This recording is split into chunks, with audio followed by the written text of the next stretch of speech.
Great. I'd like to welcome everyone to the Marin Water Board meeting for April 21st, 2026. May I have a roll call, please? Good evening, Director Matt Sampson, Here. Director Ranjiv Kush, Here.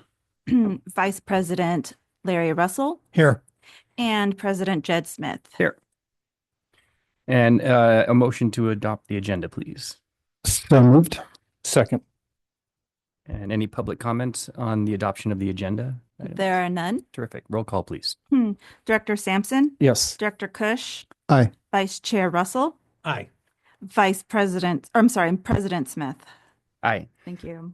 Great. And any public comments on non-agenda matters? Yes, we have three so far. Great. The first, they are Phil Sauter, Martha Davis, and Jeff Guild.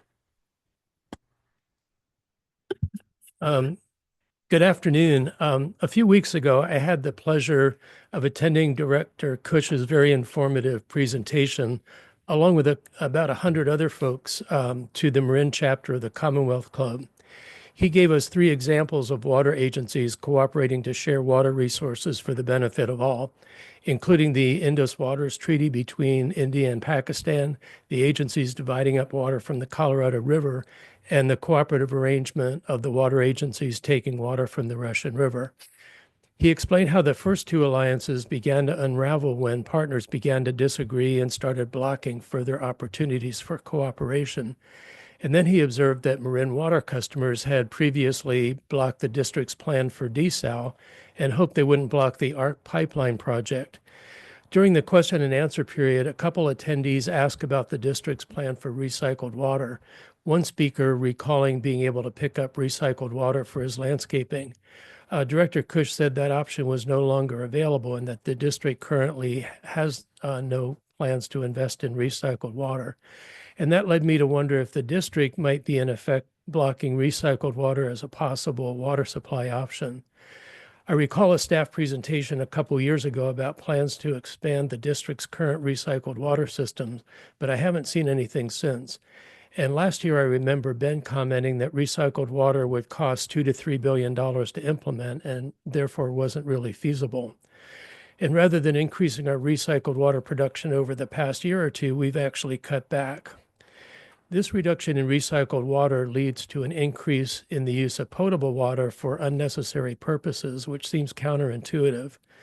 With a 2-year supply of water in our reservoirs and half our potable water being used outdoors, Marin seems ripe for converting some potable irrigation to recycled water irrigation.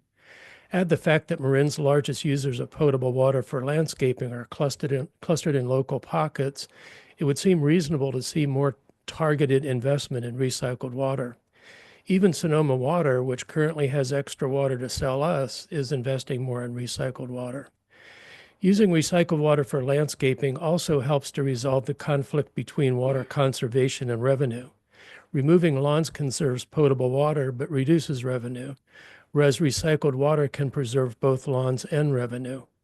From what I've heard, district customers are definitely not blocking recycled water for outdoor use. Hopefully the district won't either, and I'd like to request Ben's $3 billion estimate be more closely examined against the cost of 2 or 3 purple pipe networks in areas with high outdoor use. Thank you. Thank you. Ms. Davis. Thank you and good afternoon. Martha Davis with the Nicasio Landowners Association. As the summer season approaches, our Nicasio community is anxious to get going on the maintenance of Nicasio and Halleck Creek. The good news is that your staff, Paul Sellier, recently confirmed that we will meet in person on May 14th at the San Geronimo treatment plant, which puts us right on track. Our community looks forward to hearing about the progress made by your experts to develop the hydrologic models for Nicasio and Halleck Creeks. We also want to discuss the recommendations for maintenance work that needs to be conducted this summer. However, one of the concerns expressed by both your experts, ESA, and our expert, Matt Smeltzer, is the length of time that it can take to secure regulatory permits for maintenance work, which makes the May 14th meeting all the more urgent if we are to be successful in getting permission to get work done this season. In my experience, bringing regulatory staff early into these discussions is very helpful, if not essential, as they can answer important questions and help guide the permit process to success. For example, we are curious about the status of Marin Water's emergency permit. Paul reported to the regional board in late January that the district had completed its work under the emergency permit. But does that mean that Marin Water needs to apply for a whole new permit? Or can we continue to do some work under the emergency permit? Not all the vegetation trimming approved by the regional board was implemented, so maybe that is one way to expedite more work this summer. We also have questions about the new permit regulations, described as cutting the green tape, how they work, and whether these regulations will provide the district with more flexibility to trim vegetation or even test the removal of gravel, something our Nicasio community would like to see. And I've heard that your staff would welcome the opportunity to deliver this gravel to the Lagunitas Creek for salmon habitat restoration. It would also be helpful to talk with the regional board staff about how they view the balance between our community's interest in reducing the potential for winter flooding of their homes and properties and the need to protect environmental habitat. If I recall correctly, this is a question your board raised when you heard about the regional board's approval of last winter's emergency permits. I wanted to let you know that we asked Paul to invite the regional board to our May 14th meeting. I also had a chance to touch base with the regional board staff, and they confirmed that they would be happy to join us specifically to answer questions about their permitting process. All good news. Thank you. Thank you. Mr. Guild?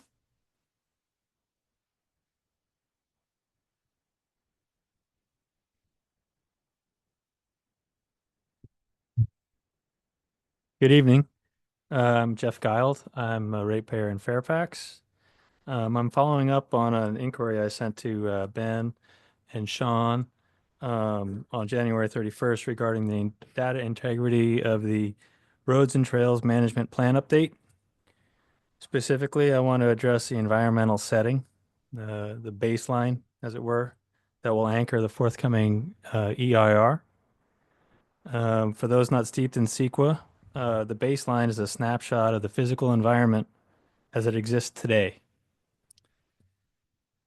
If that snapshot is idealized, meaning it ignores the reality of thousands of existing usage patterns simply because they're technically non-system, the EIR becomes vulnerable. I'm here tonight to express my strong support for the district's move towards a data-driven approach. I want to commend the board and staff for the transparency shown in the May 2025 settlement comments and the district's pledge to monitor social trail use and publish that data. That's exactly the leadership that we need. By documenting the unidealized ground truth, the usage patterns that actually exist, not the reality that, quote, should be, you're building a scientifically honest and legally durable EIR. I'm encouraged by the photos on the new interactive map as they show the district is beginning to lean into the reality on the ground.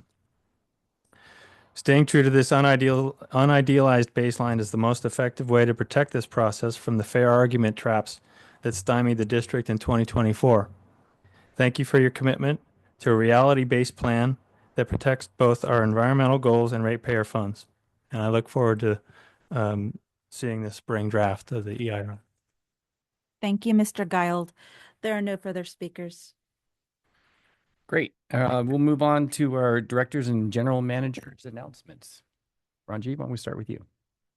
Great. Thanks, Jed. Jed, I do have three quick items related to the Association of California Water Agencies, or ACWA. But before I get into those, just Phil, thanks for attending the presentation. I just assumed you'd get tired of seeing me talk. And so I was glad to see you there as well. But one quick correction is, when we did discuss recycled water, I did note that staff, specifically Paul Sellier, had given a pretty detailed evaluation of our most feasible near-time recycling options, and those primarily focus on areas that are being considered for development north of the Las Colinas Sanitary District where our recycling plant is located. So just wanted to clarify that. I did mention those as priority areas for expansion of the non-potable recycling network. But coming back to Aqua, so Aqua's fall meeting is spring meeting is in 2 weeks, May 5 to 7. It's going to be in Sacramento. And here in Marin, we fall within Aqua's Region 1, and there will be a Region 1 meeting on the afternoon of Wednesday, May 6th. So if any of you are there, I hope you'll be able to attend. Second item, Aqua is recruiting for an executive director, and the board held final candidate interviews last Friday in Sacramento. And hopefully the goal is to announce the next executive director for Aqua at the conference if things move forward as expected. Last comment is that Aqua has launched an initiative to ensure that California's gubernatorial candidates understand critical water issues and Aqua membership positions on these issues. This initiative is the vision for our water future, and Aqua is asking member agencies to review and consider a resolution to endorse the underlying policy document for this vision, California Water Future Vision. So if other board members agree, I would like to work with Ben and staff to put this on a future board agenda. I'm not sure if there's a process for a second on this. Second that. That's great. Thank you. Okay, good. All right, that's it. The only thing I wanted to report is I went to the Lagunitas Advisory Committee Wednesday, just kind of status quo, and they are getting ready. Well, they have the annual meeting is going to be on October 30th this year, and then kind of, yeah, I think that's about the only significant thing to report on that. Great. Thank you. Only thing I need to talk about is the NBWA meeting. It was a well-attended meeting. It was a conference. Speak to the microphone. It's on. There was a conference and a large group, a very nice venue at the other campus of College of Marin. And subjects were a little eclectic, but all in all, it went well. Thank you. Yeah, I'll just tag along to Director Russell's comments on that and want to thank Carl and staff for attending. And then also just kudos to our watershed director for his presentation on the work that's being done in our watershed. I agree, there were quite a wide variety of topics there. It was almost like a buffet menu, but I did appreciate Director Horn stepping up and making the presentation, highlighting our organization in a good light. And it was good to see a lot of friendly faces there as well. And then the only other announcement/request, and I'll go through you, Jed. We're seeing a lot of coverage in the media on Marin Clean Energy, and as one of their biggest customers, and especially we've been paying a premium for deep green energy, and we're seeing conflicting stories of what is actually being produced by them. And so I'd like to request that staff meet with their staff and get a better understanding of what we're paying for and making sure that we're getting what we signed up to do for them. Great.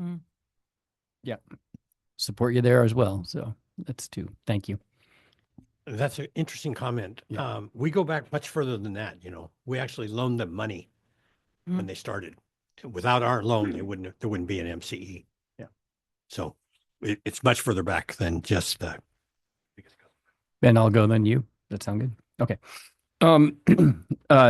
First, I want to congratulate the team on completing the phase 2 or on track to complete the phase 2 of the Marin City pipeline replacement project 3 months ahead of schedule. So well done. And thank you for working with that community. The new capture of a mountain lion in Marin was super exciting. And the fact that we're starting to track these apex predators, not just in Sonoma, but with good work in your neighborhood, Phil, is happening. And I encourage Marin Water to partner with these not-for-profit agencies, as well as Marin parks to partner with them as they further look at their impact as being a key indicator on the health of the entire ecosystem and watershed. On a personal note, I announced last week that I will be retiring at the end of the year as a director at Marin Water. And I think that shows a lot of trust in this tremendous organization, staff, leadership, and the board that's here. And so I look forward to helping guide this transition in the year ahead. I think we're going to have a detailed review of personnel, but I do think it's really important that people realize that there is not a hiring freeze here, but we are looking carefully at our personnel budget. And I want to make sure that the staff all the way up and down understands that, and not just at this meeting, but maybe some sort of pronouncement. And hand it over to you, Ben, for any other general manager announcements. Yeah, this is brief. It just sometimes facts and figures that we throw out get misunderstood or misconstrued. We talk about one of the elements of recycling is pipelines, and it's a brutal cost. We have 900 miles of potable water public piping in the system approximately. So, I'd respond to a question, and I had at some point, why don't we just have a recycling system throughout the service area for irrigation? Well, the current cost per mile of pipes is $2 to $3 million. So system wide, yeah, it's 2 to 3 million times 900 is close to 2 to 3 billion, but that's the entire system. Obviously, smaller projects would be, proportionally less, but just wanted to share that so there's not a misunderstanding in the public. Great. And just to comment on that, though, I'm sure you recall my position, which was we should consider laying 2 pipes when we lay 1, because the cost is in the excavation, not in the materials. And then you'd have the second pipe there. It might be pieces, but eventually you could close the loop. And, you hark back to the shopping center over here that's fully dual plumbed, but we never brought water to them. Got it. Great. Any committee reports? I don't think we had any, right? Okay, terrific. All right, moving on to our consent agenda, and I'm just going to read them through briefly, and then please, any directors, feel free to chime in if you want to highlight or comment on any of them. We're going to approve the minutes from the April 7th meeting, the general manager's report, and our professional services agreement for the Phoenix and Bon Tempe Lake contract. Very important salary adjustment for our communications and public affairs manager. Congratulations, not just on the salary adjustment, but on your increasingly understood important role and strategy here at the agency, Adrian. Approval of Amendment 1 to the agreement with Red Canary for managed security services, and a lease agreement with Xerox multifunction devices. Any comments or anything that anyone would like to discuss in any one of these items? Great. Jed, also, I just want to note that in the director's report, I saw that Matt Circle, one of our rangers, was recognized for his service, and both for the Water District as well as for the association, I believe, of rangers that he's a member of. So just wanted to acknowledge that. Great. Any public comments on the consent items? There are none. And roll call, please. Director Sampson, Yes. Dr. Cush, Aye. Director Mayer, Yes. Vice President Russell, Aye. President Smith. Aye. Okay, that we are approved, and we'll move on to our regular items, I believe. Correct? Annual Strategic Work Plan Progress Report. Oh, I'm sorry, the public hearing. Yeah, I was Public just going hearing to say, first. So we do now have a we're public starting a hearing. public hearing. And I guess, should I gavel it? No, we're there. We're ready to review our personnel. So we'll have the staff presentation, and then at the end, any comments from the directors, open the public hearing, hear from any members of the public on that, close the public hearing. Great.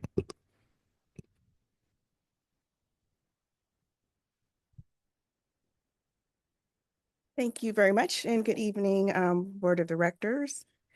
Vicki with the Human Resources Department, and I'm here to give an update. It's just a public hearing required by Assembly Bill 2561. So I'll give a little bit of an overview on the Assembly Bill, talk about bargaining unit vacancies, which is a requirement from the bill, position distribution, turnover rate, and recruitment and retention efforts.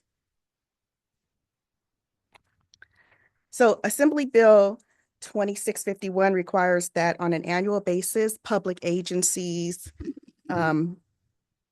assess and address their vacancy rates in order to avoid negative impact on service delivery for the public, and also impact on public sector employees. So the bill also requires that requires agencies to report on vacancies and provide a status on recruitment efforts for those vacancies before adopting the annual budget. And this must be presented in a public hearing. And so this is why this meeting is considered a public hearing. And what is the purpose of it? The Assembly Bill, it didn't really, the purpose is to lessen the impact on service delivery for public in the public sector. So according to the bill, if there are too many vacancies, then it's impacting on how we deliver services to the public for the most part, and it could have an impact on other employees. So part of this process, this public hearing process, our employee organizations are allowed to make a presentation at this meeting. So SEIU was invited to make a presentation. They did not respond that they will be attending. However, we have allotted time for them should they want to make a presentation today. Also part of the bill, agencies that have a vacancy rate that exceed 20% of their authorized FTEs are required to provide more information. The district's vacancy rate is 11% in the bargaining unit. More information to who? More information to the board, and thank you very much, to the board, and if the union requests. So, and it's just a lot of data regarding, funding the positions, when the positions were posted, how long they were posted, where did you advertise? I mean, they want a lot of information. So, and it's just to show that there's a good faith effort to at least try to fill those positions. So, okay. So this is, oh, there we are. A little bit of a lag. So this is how we look here at the district in terms of vacancies. We have, as President Smith mentioned, some pending positions, but not a freeze. Some that are being considered, there's 7 positions, and then the other 16 positions, vacancies are under recruitment. So on the right side of the smaller grid is just a snapshot of where we are. That's our 11% vacancy rate, and then 10% vacancy rate once we finish the background checks and make a final offer to two candidates that we have made conditional offers to right now. So that's going to bring our vacancy rate down. On the left side of the screen is just more detailed information about those vacancies. And so where you see recruiting initiating, that's where we're just putting finishing touches on the job description, getting the recruitment materials together and ready to launch. Where it says selection underway, we have a recruitment underway for that position. We are either testing a person, testing or interviewing, and ready. I'm getting ready to make a selection. And then the final one is where we have offers extended, and we have 2 offers extended. So that's the snapshot of a review of our 23 positions. Okay, and then once these 16 positions are filled that are in the recruitment phase, we'll be at a 6% vacancy rate, which is really low. And that's provided those positions are not filled with internal candidates, because of course they will create their own vacancy after that, right? And we'd have to backfill. So this is a snapshot of our staffing distribution. So you will see that we have on the right side, the bottom row in blue, we have 254 positions. And so this is how the distribution based on divisions. It's the 7 pending, and then 247 that are filled or about to be filled. And then the left side is just a visual to see what that impact looks like. And so you have 1 to 2 positions per division that are pending. So again, like I said, we are currently filling positions. And we fill positions through new hires and promotions when we have to backfill positions. We also use seasonal workers that are interns, summer helpers, watershed aides. So this grid shows our rate of hires or actions, and this is starting in 2022 through where we are today. And if you see 2026, we're currently on point in terms of filling our positions in our normal capacity. So we're on track with past years. That big bump in 2023 was post-COVID when people started moving around after things started opening up. So that's what that big bump is. Okay. All right. The Assembly bill also requires agencies to present vacancies, that requires us to present the vacancies at this public hearing, requires us to discuss our recruitment process, our efforts rather. So in short, we use a candidate-centric approach. Our job postings are engaging and we are looking for ways to improve them. We're always looking for ways to improve them. Our job posting platform reaches a large audience, and the applicant portal is applicant friendly. So we try to make it as easy as possible for people to at least start the process. We actually, again, we have text messaging ability because we know people are busy. They don't have time to read emails throughout the day. So we can text message them through our applicant portal to say, to just ask questions, and we can keep the process moving faster, right? And we also offer online skills testing so that people are not taking off work to come here to take a test. They can do it online. They can do it. We offer testing at night. So it just kind of helps. We're trying to create a candidate-friendly process. And in some cases, they can interview remotely as well with Zoom, as you know. So we're active on social media. We target our recruitment efforts, BC Water Jobs, etc. We use all of the different sources, LinkedIn job slots, where job opportunities actually go into someone's email account. So we're sending the job bot looks for keywords in a person's profile, and then we'll send them a direct email regarding our opportunity. And then we maintain a presence in the community. We keep a community-based contact list, and we will be participating in the Marin Center, Multicultural Center of Marin Job Fair next week on the 29th. Yeah. And then as far as turnover, the Marin, on the right side is Marin, California on the left.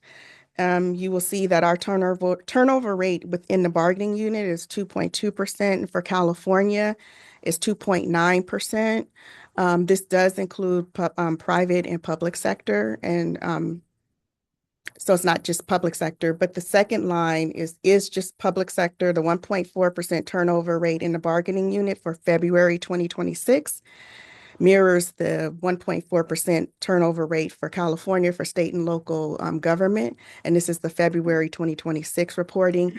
The Bureau of Labor and Statistics only reports monthly for public sector. So I had to do a snapshot in time to get that data for us.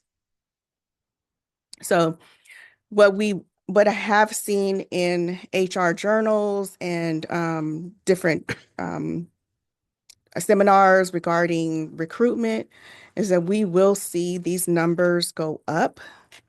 Things are changing now. We don't have the same pension program that most people had. and that's going to change, so the incentive to stay with the employer is not as great as it has been in the past. So we will see that happening. And then also we participate in trainings on different generations and how to attract them to the workplace or to our workplace, and what makes, our employer attractive to the different generations. And we will find that the Generation Y and the Generation Z they are more mobile. They move around a little bit more. And so employers do need to be prepared for that. So you will see these numbers increase over the years for all all employers really. And then obviously this movement and separations, they create vacancies. And so our recruiting team works close to keep our vacancy. They work hard to keep our vacancy rate low. And fortunately for the district, we have a lot of well-qualified staff, and we often fill our vacancies internally. And so, of course, that creates another vacancy to backfill.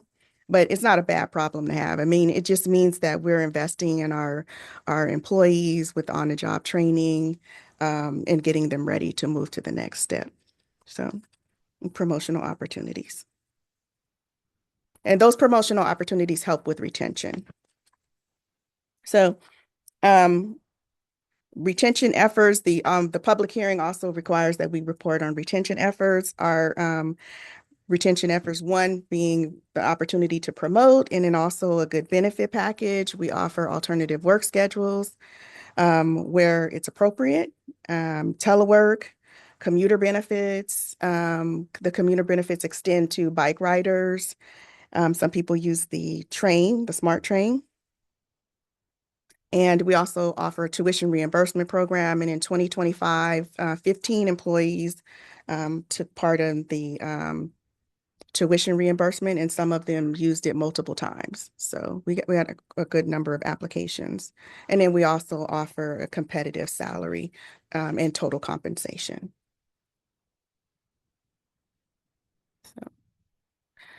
So the district places a great emphasis on providing for a positive employee experience.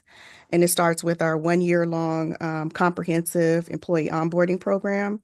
And hiring managers are provided with an orientation and an onboarding binder to help guide them through the employee's first year in terms of giving feedback to the employee.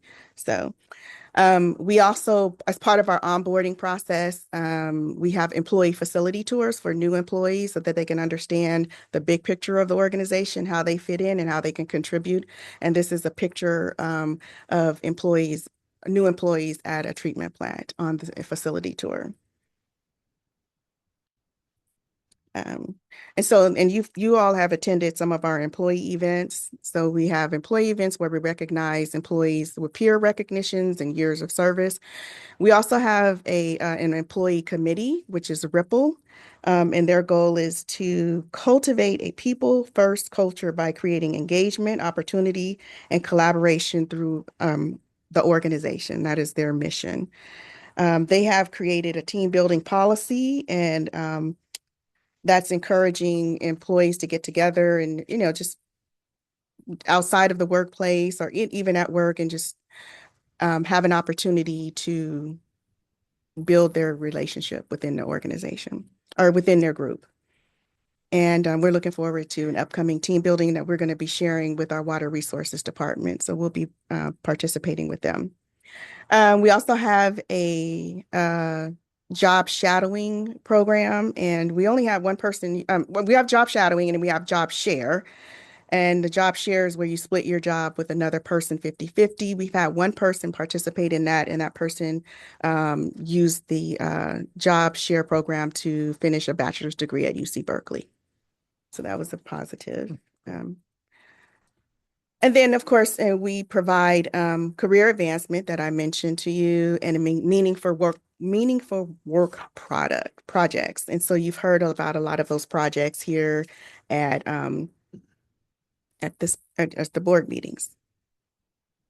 So Our next steps will continue to enhance our recruitment efforts and to continue to advance employee engagement initiatives. And that concludes my report for the public hearing. Great. Any board comments?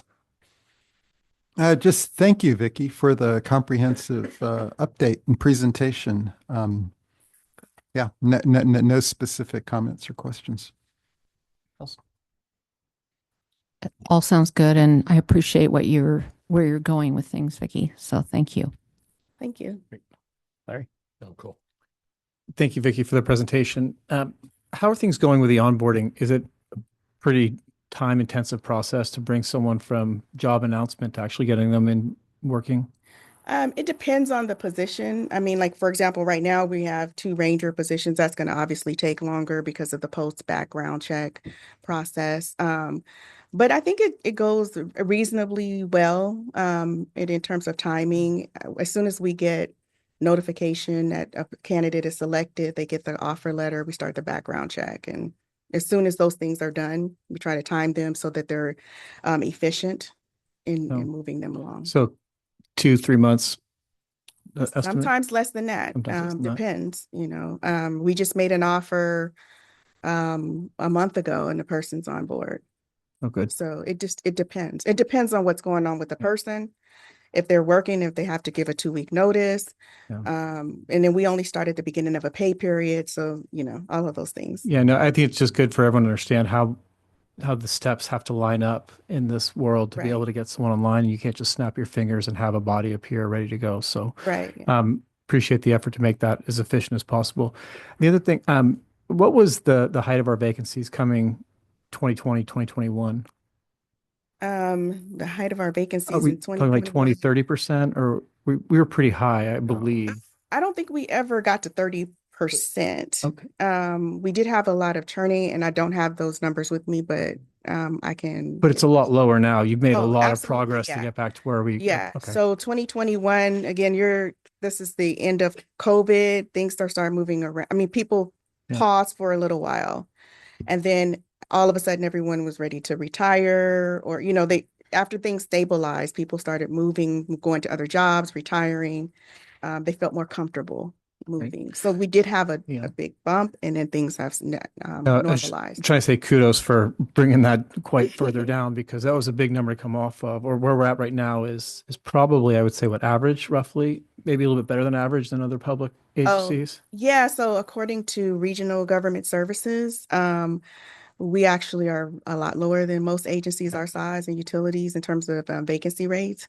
We tend to hover around 10 to 11% of vacancy rate. For an agency our size, it's usually around 15 to 17%. Well, congrats on keeping it lower. Appreciate it. Thank you. That was it. Yeah, thank you.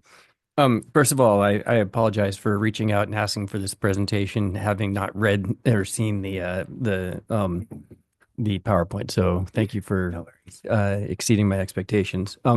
In the past, you've done a little bit more detailed review of attrition, why people left, how many were retirements, and causes for leaving the area, et cetera. And maybe at a future kind of finance and administration meeting, we can dig into that a little bit further.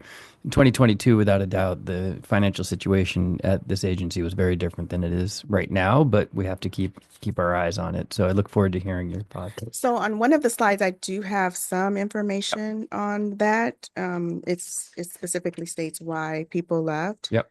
I can reach out to you to find out if you need additional Sure, we can follow up. information about it. Okay. And I hope members of the SEIU show up this evening to make comments. They made some very specific comments to me about positions that were very important for them to get hired, that they feel like were not being filled.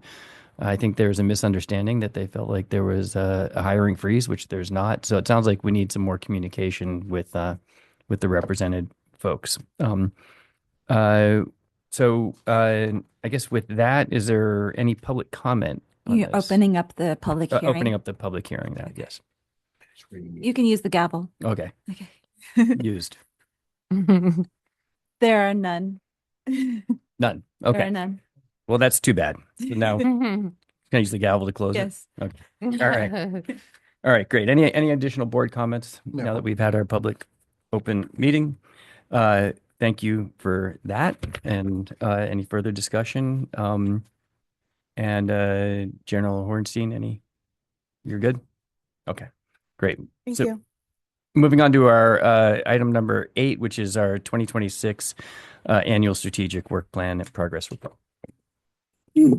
Okay, I'll be providing this update. It's a little different than what we had been doing as we put it together. It actually felt kind of routine and not capturing richness of the work. So this presentation is going to go through our key activities and provide updates kind of from the strategic plan theme. I think you'll see. To the extent you have particular interests that aren't spoken to tonight, feel free, bring them up. You do have, I believe, at your place, the annual work plan. If you have questions as I'm going through this. Then could I just mention that where there's items throughout the slides that he'll go through that directly correlate with the work plan progress update, they're referenced in there. So I have the example there, like 3.1A, goal 1, objective 1, item action A. Okay, we can.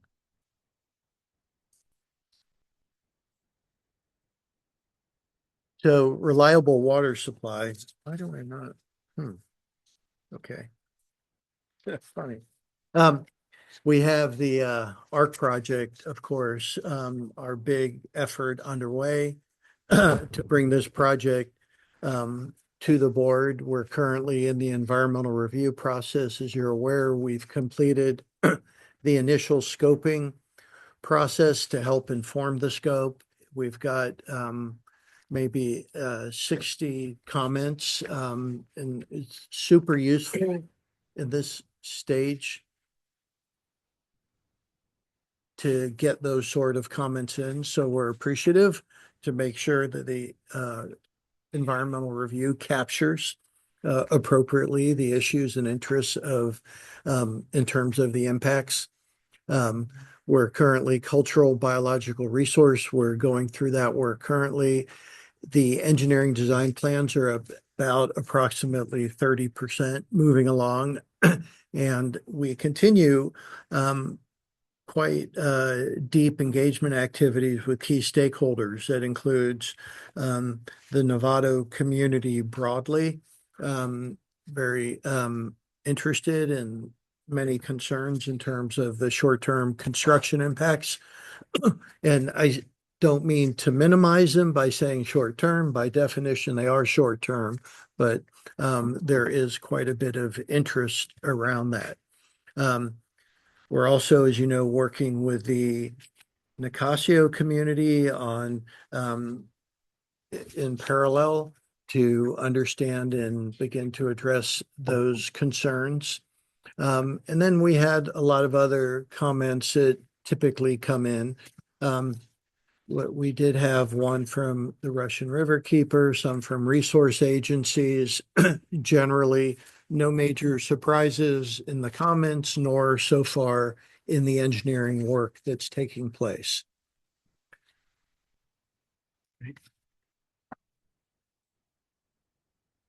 We, on our demand management side of the equation, so that's kind of the supply side, and this is the demand side, right? And they both come together for a resilient water supply, as you know. Our high water user targeted program, very active, focusing on the top 10%. You've been briefed on that, and we have started to see some dividends, and hopefully as it warms up, we'll see more. The non-functional turf program we've talked about as well, and that's kicking off.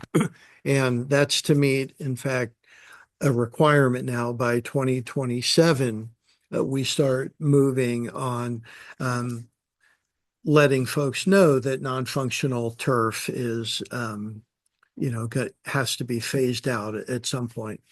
And then AMI, the big district's investment, the very significant direction we're going to automate meter reading and give customers a tool at their fingertips to understand their specific demand patterns, opportunities, as well as leak reports that can be very significant on an individual basis, to some extent for water supply as well.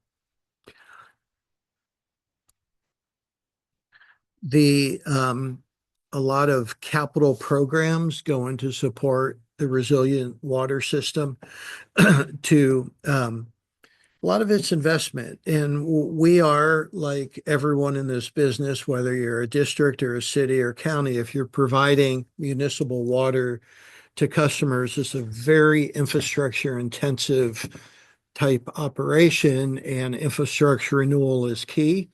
And we do benefit now from the last rate setting process where our capital program is very significant relative to where we are, enhanced, and a lot of projects that we bring to you routinely are underway, and more will be moving into construction over the next few months. We strategic asset planning. So we're initiating comprehensive, two very important kind of planning assessments. One is a comprehensive assessment of our dams. Of course, typically we are focused working with Department of Dam Safety on the spillway. That's kind of one of the most critical, if not the most critical aspects of the dam. But this is to take a step back and look at the dam's structural integrity, how they're performing over time, any modifications, improvements needed, as well as our water treatment plant master plan. Similarly, really taking a look at those facilities and integrating those findings into the CIP as well. We also are advancing fire hardening and security enhancements at pump station facilities. That follows on a assessment that we did that identified quite a number of kind of low-hanging fruit and very critically important upgrades at these pump stations that we can do. And we're going to be hitting them all with one contract. This is not rebuilding the pump stations. So we do have some that are going to take a complete rebuild to get fire safe, if they're a wood building, for example. But this is to address all the things we know we need to do to keep our homes fire safe, make sure those structures are similarly protected. Workforce cross-training is, as we get new folks into operations and maintenance, there's a very robust rotation between all the departments in operations, 6 different opportunities where new employees rotate among all the work groups. It really does give them a good sense of, one, the complexity of operations, how the different groups interact and work together. Also gives them a sense of future opportunities where their interests may lie, and kind of start to understand that. Very proud pipe tapping team competition that we recently won, and our team will be going to DC. Besides bragging rights, which is sort of nice from a morale standpoint, it's really a very good opportunity for the folks that are engaged to get out in the industry, make contacts and networks, and just exposed to this big, rich, diverse industry that we all work in. We are alert Marin notifications. We're trained and authorized in terms of emergencies, and we're coordinating with the county of Marin on that. In fact, just last week we had a emergency action kind of desktop exercise that was a seismic event. We had potential dam failure, and the key emergency response team from the district went to the county's emergency operations center, and we conducted the drill there in partnership with the folks that staff and manage that. So really developed good connections, and it was a great exercise. And we saw, among other things, the work we need to do, among many things, to set up a good functioning emergency operations center that the county, it's really a benefit to us to have such a great kind of setup and expertise at the county level in Marin. They really run it very well. Lagunitas Creek Restoration, you're very aware of the great work going on and the grants we got as we move into phase 2A. Our BIFA plan continues to really aggressively undertake fuel reduction in the context of BIFA, the BIFA, which is really guiding us in terms of that work while we're maintaining all the appropriate protection we need for the areas Mount Tam, whether it's flora or fauna, as we do those controlled burns and other fuel reduction work. Gravel augmentation, this is our first time, and we've talked to the board about that, about using pit tags for monitoring the movement of gravel. That'll be fun when we start to get the results and understand that. And I imagine there'll be a paper or two on that, because I don't know how many folks have really done that in a system like ours. In tremendous stewardship program and engaging volunteers, and we do report out on that in the monthly report, general manager's monthly report. But it's impressive on the work we do and really the commitment we have to work in partnership with the community, those that are interested. Fiscal responsibility. Okay. Do I miss that? Oh yeah, more. Good. No, we did that. One TAM collaboration. Yeah, so the One TAM partnership that we helped develop a number, what is it, 10 years ago, 11 years ago or so. Now we're regionally going for grants, which is what grantors want to see. And we do have a very large proposal on forest health from CAL FIRE that we're hopeful about.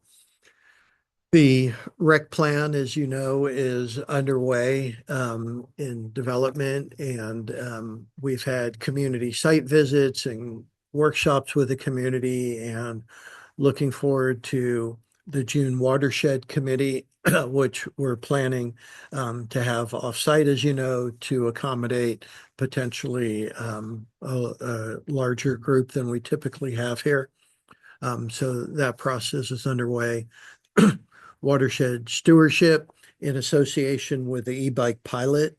We've been looking at invasive plants as it relates to e-bikes. Has it increased? Are there particular issues or problems there? So, and that's in addition to our early detection program that we do as an ongoing basis more broadly. And the Sky Oaks facility assessments, that's to look at concepts for outdoor education facilities, Sky Oaks office space, concepts for seasonal housing that we're doing. In fact, as you know, in parallel of looking at this facility and some facilities across the street in a similar fashion.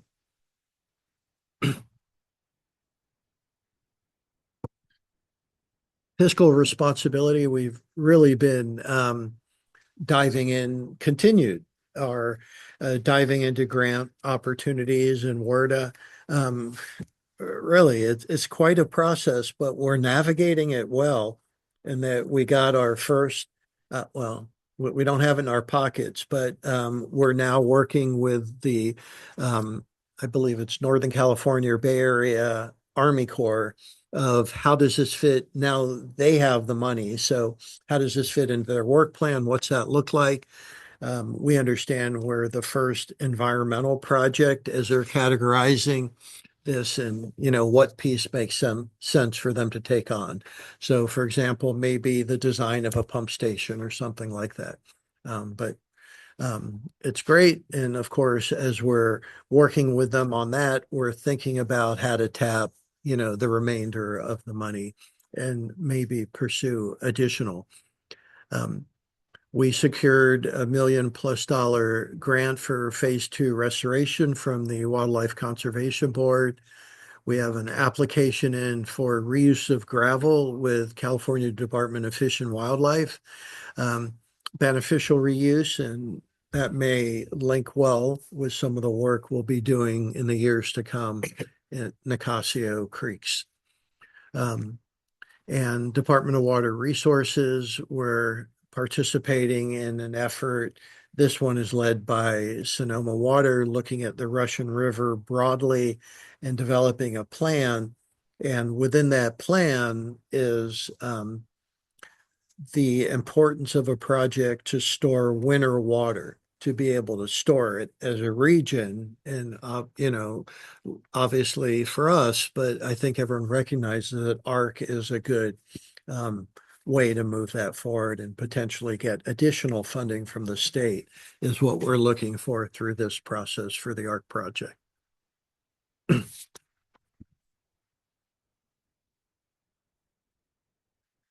A lot of work with ERP modernization. This is a very difficult effort. And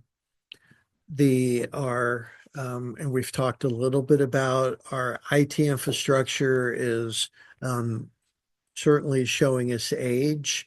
And with those challenges to be doing this big SAP project, I'd say issues are emerging and we'll, at an upcoming meeting, be briefing the board on what that looks like, what it may mean, and different ways for us to move forward, because we have to move forward on this and we want to, of course, get it right and be thoughtful. And we'll be talking more to the board about that.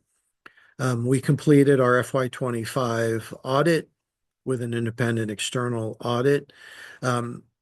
Our policy updates, we updated the district procurement policy, and this is kind of an example of, it sounds pretty easy, one policy, but boy, just carving out the time and doing it and having it routed to make sure it aligns for all the different work groups in this organization and it's legally sound and is in line with the district's broader policy direction to us took some time. But anyway, it actually was very important and very significant to have a good document that we have like this, because this is a tool so many folks use throughout the district on ongoing procurement.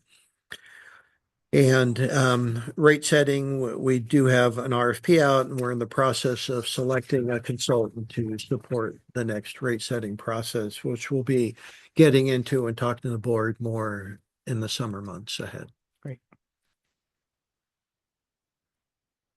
In organizational excellence, we have refined our leadership academy, so promoted supervisors, managers, and leads. So leads weren't always in there, but that's important too, because they'll be the next supervisors, right? And they do need to understand that. So it's a 6-session leadership development program.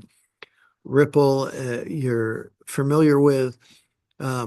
We actually now have a process underway with the committee to look at, with some outside support, additional initiatives, not just the stuff we've done or that we can come up with, but trying to understand what's best in class and what have other agencies done that was successful. So it's a very interesting process, really led and by the Ripple committee and engaged. And then we've updated our recognition program. And that'll be coming up in an upcoming, when is the next event? In June? Yeah. We don't have a date yet, or do we? We do. Yeah, we'll share it if we have it with the board. So that's kind of the big level highlights we have. Tremendous amount of work going on, good work. I think, and I'm pretty pleased to share that. Great. Thank you. Start with you, Matt. Any comments? Yeah, Ben, thanks for all that. I mean, there is a lot going on here, so I appreciate the overview as we move forward. two things. One, when we look at all the fire hardening work that's going on, if that it needs to include a maintenance program annually for that. So whatever that gets baked in that cake when that comes out, that's a critical component of it. And then the second one is as the ERP system continues to show issues, the sooner the better, because those issues become very expensive very quickly, and we need to understand what our liability is on that. But other than that, I appreciate all the work staff's doing, and thank you for leading it. Great. Diana, any comments? I just wondered how likely you think it is that we would get funding for ARC and kind of the ballpark of that. Yeah, so we have the word of funding, so it'd be Right. in addition to that. I I often when you have funding already like we do, that helps additional funding come in, because the project's been vetted by others.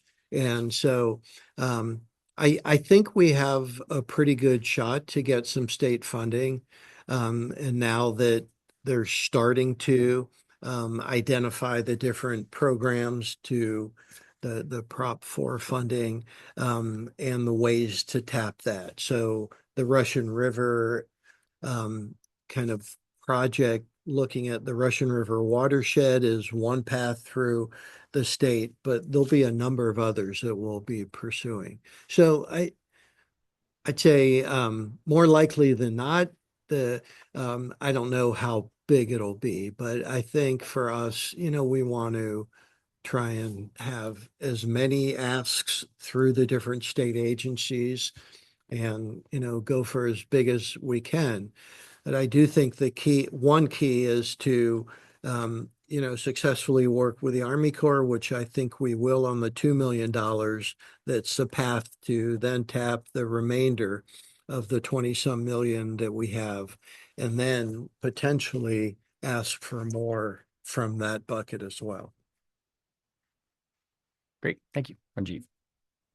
Yeah, thanks, Ben, for the update. It seems like it wasn't that long ago when we put together the work plan last December. So all the progress is impressive. I think it's also important to note that this happens on top of delivering water 24/7 to 191,000 customers at least. So this is in addition to the core function of the agency. I think it's probably, I don't know if there's been a period in Marin Water when we've had this much work on the capital improvement program in addition to new infrastructure development and some of the big issues that we're dealing with on the watershed after many years of discussion and debate. So it's all impressive to see. Ben, I'd love your thoughts on areas in the work plan where you feel like we haven't made as much progress at this kind of midpoint. Is there anything that comes to your mind where you feel like we haven't made as much progress, although we still have half a year to go? Yeah, I mean, I'm always anxious for us to go quicker and do more. I think we're doing a pretty good job prioritizing, based on board feedback and what's hits us routinely, to prioritize. I think there's areas that, an area you've championed, for example, of, different renewable opportunities and that sort of stuff. Yeah, at times we don't have dedicated staff for that, so that can lag a bit. And I appreciate, when you prompt or, there's ideas. I'm looking forward to, looking at West Peak, and which is the current idea we're looking at, and others. So that's one I'd say. I'd like to update the policies, have that a little, I'm talking about one, there's quite a number that we need to get to, and we do have kind of a list that we will. But, all that stuff does take time and effort. And I think it's about hitting all of it slowly, even if, don't neglect anything. Some stuff inherently is just kind of a lower priority than the latest main break or arc or, those sorts of things. So it feels to me as I'm reviewing it that we are moving all the items, maybe some not as quick as all of us would probably like. Thanks, Ben. Yeah, that sounds right to me. Cool. The employee appreciation event is June 9th, and it's up in the watershed. Unfortunately, I can't go. It's graduation day. I'd really love to be there, but I don't know if others have graduation that day, but that is not going to happen for me. But it's an important event. I'm super psyched that it's going to be up in the watershed. I think lots of kudos for all the great work. I'd love to put more emphasis on how we can escalate our IT and ERP and AMI work. That seems to be the biggest point of pain. And I don't know how we can help you, but whether it's personnel, investment, I hate bringing other consulting outside resources in here, but it's so important to modernize this agency. We funded it, the money's there. The AMI return on investment is so clear in terms of providing water supply for our agency and to reduce leaks, et cetera. So any way that we can help you there would be really, really important. I feel like that's my biggest nervous point. Yeah, and it is something I talk with Brett routinely as he oversees IT. And one area we are looking at is, do we have sufficient resources in IT to manage the IT system, including taking on SAP? Now, the SAP conversion, you don't necessarily want to hire folks just for that, but to the extent as we look at the IT staffing model and security, maybe we want someone more dedicated, the different kind of areas of IT. So anyway, I think as part of the as we get into maybe not this budget, but certainly as we get into the rate setting process, I do think the IT staffing model will be something that we'll need to look at and think about. And maybe that does come from reclassifying positions. Maybe it's a new position or two that we'll bring to the board to consider. Great. But I appreciate the question. Terrific. Any public comments? Yes, Phil Sauter. Great. Thank you for a great presentation.